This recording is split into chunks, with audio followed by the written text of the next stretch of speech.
Welcome to the VIP takeaways for episode 3 of the Virginia Investor Podcast with guest Dave McCormack. Dave is an absolute rock star, absolutely awesome person. There's a reason he has the reputation he does. I think I posted kind of just a teaser photo that I'd done an interview with him, and all the responses are, Dave is awesome, Dave is awesome, Dave is awesome. Have you seen his TED Talk? Incredible guy. The thing is, he's very successful in real estate, but the real estate that he's doing makes a real impact. It's affecting these and improving these communities that need help, that need some development. It's insane. Like, municipalities are literally calling his team to see if he can come solve problems on large properties. And so he'll find ways to reuse these properties and adapt to help the community. And it's properties that many other people cannot find solutions for, and they're essentially just really bad condition, blighted properties that make the community look really bad.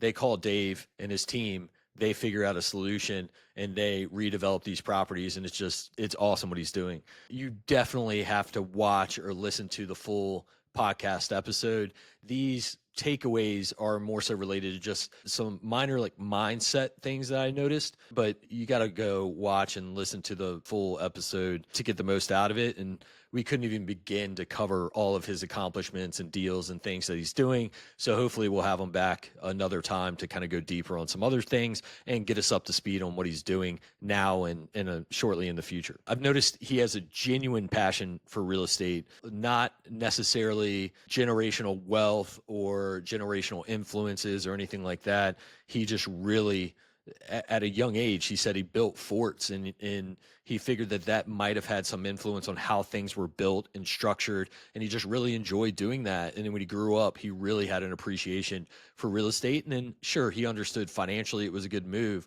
So he did it. He took risks and he figured it out. He leveraged his first investment, leveraged equity in his primary residence, $20,000 to buy a house, his first rental property in a different neighborhood of Richmond. He then today has developed somewhere around $200 million worth of assets. Insane. Almost $250 million. And so he got a few houses, and then he's like, I'm going to go do this deal in Petersburg. And he raised $15 million to do it. And then the rest is history after that. Now, of course, I really simplify that just for the sake of time. There's a lot of details, but you got to listen to the podcast episode. There's so much cool stories and things that went into that. And he definitely paid his tuition in that deal, but it helped him grow just so much and get into all these other deals across Virginia and different states. He has a very high risk tolerance. He takes risks. He definitely will take risks, but he takes action. He doesn't have analysis paralysis. He just makes things happen. It's obvious that he is good at sharing and selling the vision to his team. He's had to bring together many different departments and groups of people from the government or partners or lenders or et cetera that have different strategies or different goals or different reasons for being a part of the deal or regulating the deal and making everyone happy on the vision that he shares. And then they invest their trust into his team and he solves these problems.